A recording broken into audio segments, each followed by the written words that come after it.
আসসালামু আলাইকুম ভিউয়ার্স, আজকে আপনাদের দেখাবো আমি শরীয়তপুরের কীর্তিনাশা নদীর পাশ দিয়ে বয়ে চলা একটি ছোট পথ।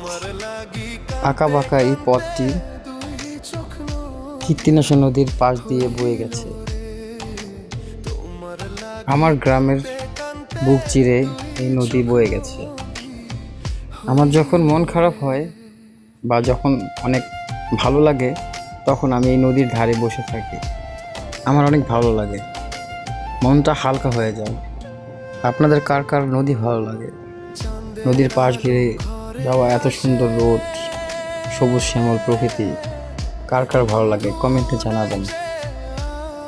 আর আমার ভিডিওটা যদি ভালো লাগে তাহলে অবশ্যই আমাকে সাবস্ক্রাইব করবেন। আল্লাহ হাফেজ।